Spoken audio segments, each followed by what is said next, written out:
Hi, I'm Lara King and I'm absolutely thrilled to be able to share with you today possibly my favourite recipe to make of all time. And one of the things that makes it so special, well, apart from the fact that it tastes absolutely delicious, the other thing that makes it really special is that it can only be made, there's only a small window in the calendar to make this recipe, and that's because the main ingredient grows in the wild. And so this recipe also involves a little bit of foraging. What I'm looking for is Sambucus nigra, a deciduous shrub or small tree that produces a creamy white flower and later in the year a deep purple berry. And these fruits can be used to make tea, syrups, jams. You can batter the flower heads and make them into fritters. You can use them in cakes, use them to flavour ice cream, and you can sprinkle the flowers on top of salads, especially fruit salads. They look as good as they taste. And both the flowers and the berries are legendary home brewing favourites for wine and champagne. Now we're here on a dry, sunny morning towards the end of May into the beginning of June, which is the perfect time to harvest the flowers for my recipe, which is elderflower cordial. It's fairly easy foraging because elderflower is prolific throughout the UK. Some even consider this beautiful plant to be a weed. It does thrive on waste ground, and you can often find it around derelict buildings or up and down the sides of the railway tracks or even by the side of the road. Obviously those flowers are best avoided because they've probably been polluted by traffic. But it's fine because you can find it everywhere. It literally grows on trees. And the tree that I'm going to be picking from today is this one, which is in my back garden. So I haven't had to go very far at all. In fact, I could probably lean out of my bedroom window and pick some of those flowers up at the top of the tree. And I might actually do that later because those are the ones that are going to be the sweetest and the juiciest because they're the ones that get the most sunshine. So it's quite a good idea if you're going picking to take a set of steps with you. And of course you'll also need some sharp scissors or some secateurs and a basket or a bag to collect them all in. One of the most important things to remember is to ask permission before taking the flowers from the landowner, but also from the elder mother or the old lady that lives within the branches of the elder tree. And folklore has it that she will get quite cross if you don't show her the proper manners, and she will put a curse on you if you don't ask her before deflowering her. Only takes a minute. Just ask. It's only polite, really. And she usually says yes. There we go. I think that was her saying yes. You just get a sense for these things, you know? That might sound like a load of old tree-hugging nonsense to you. Well, I haven't had any human contact for over 3 months now, so I'm going to hug a tree if I like the look of it. Just saying. So I'm going to get picking while the sun is on the bush.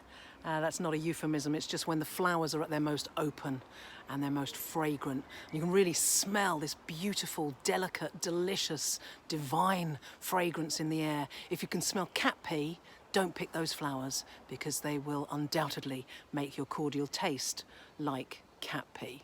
Avoid those. Avoid the brown flowers as well. What we're looking for is the creamy white flowers. And only take what you need and take them from an area of abundance. Any flowers that get left behind are great for the bees, and they will also turn into berries later in the year.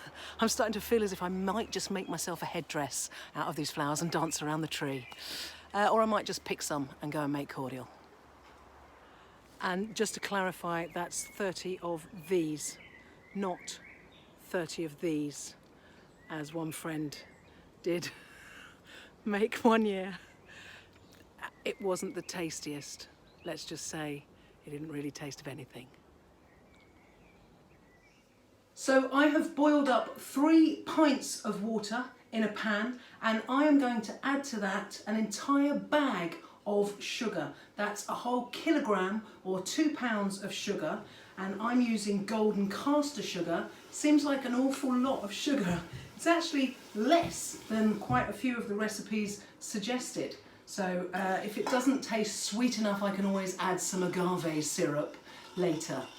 I'm just going to give that a good stir, and that's going to dissolve in there. I'm also going to add 2 lemons, which I have zested. Yes, my friends, you don't grate a lemon, you zest it. I've zested and sliced 2 lemons. That's all going in there. It's apparently best to use unwaxed lemons. Now, I'm very lucky. I live in North London. But if you don't have access to a Planet Organic, you can get unwaxed lemons at most high street supermarket stores, probably for less than £6 each.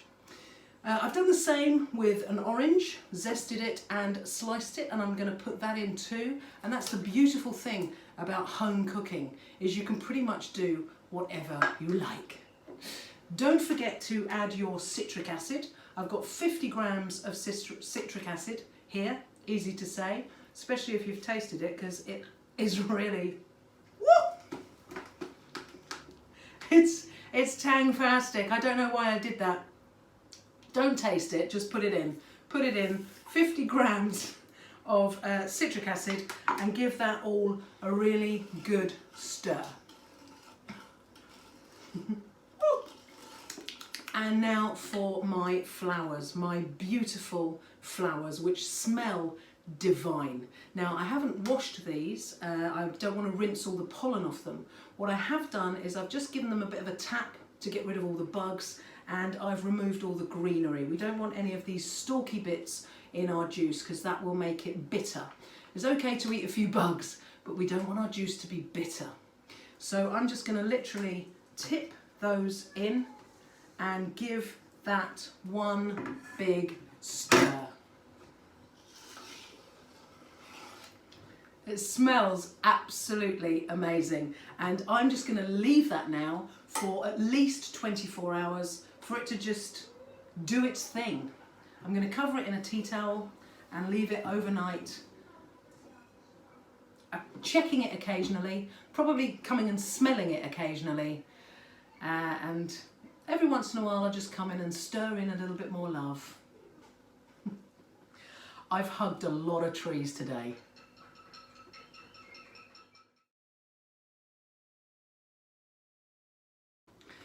So I came into my kitchen this morning and was just overwhelmed by the delicious aroma of my juice. It really is the quintessential smell of summer, those delicate, fragrant elderflowers all mixed in with the citrus of my lemons and oranges. I can't wait to taste it, so I'm going to get this strained off and bottled up as quickly as possible. I've got a big saucepan here, and I've put a colander in there, and I'm just going to line that with some muslin, and I'm hoping this is going to work. This is the biggest receptacle that I've got in the house apart from my camping bucket, and we all know what it means when you put camping and bucket together, so I don't really want to risk that. I'm just going to tip my syrup and flowers through the muslin there, and of course the flowers and the fruit will get caught in the muslin and in the colander, and all that lovely cordial is going to drain through into the saucepan. That's the hope. It seems to have worked. It hasn't all gone all over the floor. So there we have it, and I'm just going to let that sit for a moment, and then just give that a little bit of a squeeze. Get as much of that lovely juice out as possible. We don't want to squeeze it too much.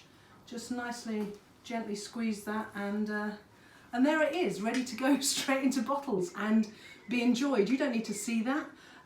Just make sure you sterilise your bottles. If they're glass, you can sterilise them in the oven. Just give them a good rinse out, put them in the oven for 15 or 20 minutes, and then fill them with your juice. These bottles are great especially if you can get hold of the ones that say award-winning on the label. You can of course make your own pretty label, and that will keep in the fridge for a number of weeks. You can also freeze elderflower cordial. I would suggest if you're going to freeze it, you use plastic bottles. I did have one disastrous year where an entire batch of glass bottles exploded in the freezer. So don't do that. Keep your juice safe and enjoy it. Serve simply over ice. I like mine with sparkling water. Cheers.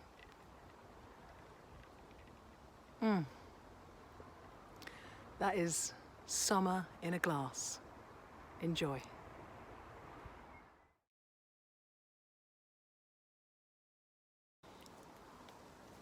Covered in fucking flowers.